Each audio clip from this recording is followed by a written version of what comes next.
comparison of when we're going to get into losing your father, of how those reactions work. Clearly two different male figures in your life, but I'm curious to see how those two compare in regards to the grief aspect. Like, was there a process for this, or was this something that you more or less, quote unquote, quickly got over in regards to your boyfriend? Or was this a longer I definitely lasting? didn't quickly get over it. I have a strange story around my ex, actually. I always felt like after he passed away, his presence was always around me. I don't know how to explain it. I didn't see anything weird, but I could feel as if his spirit is around me.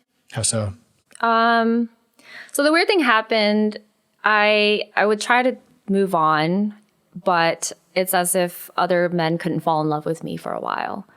And so after some time, I decided at the age of 30, I told my aunt about it, and I said, I think my ex's spirit is still around me. I don't know. Like, I've never been into, I don't know if I believed in, spirits and things like that. But she said, you know what? You need to go see this Vietnamese monk. She had her daughter go because she had experienced her friend who passed away that followed her home. And I just thought, oh, that's interesting. Oh. And very creepy. It was in Adelanto, and he was on the LA Times one time about how, like, he was traveling and they were looking to set up a temple, and their car or something broke down. Adelanto? Oh, sorry. Adelanto, California. Okay. Well, where in California is that? I think it's 2 hours away. I can't remember exactly where. I thought, because we were talking about, what's the documentary we were talking about? Walk With Me. You're right. What was the guy's name? Thich Nhat Hanh. Yeah, I thought this was a different monk. Yeah. God, okay. They're both Vietnamese, though. Okay. Yeah. So this one's a monk that my aunt recommended. So I said, okay, sure. I'm open-minded. I'll go. I went on my 30th birthday, and I asked the monk if my ex-boyfriend's still around me, and he said yes.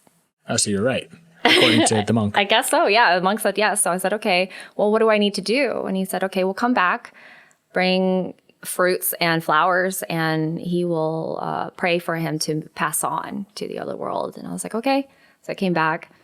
He had me kneel down while he chanted all these things, and then I was like, I felt something kind of like lift. Really? Yeah. Like just kind of feel lighter, maybe. I don't know how to explain it. In the moment? Like in the moment, yeah.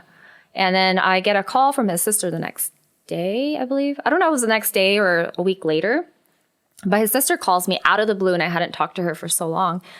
And she said, oh my gosh, Kevin won't leave me alone. He keeps trying to break up my relationship. And I'm like, what? Kevin is her brother that passed away.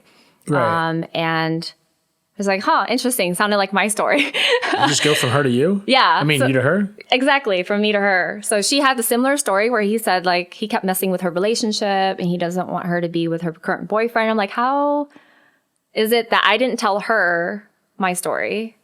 So she didn't even know. She didn't know. I went to a monk about me feeling like her brother was around.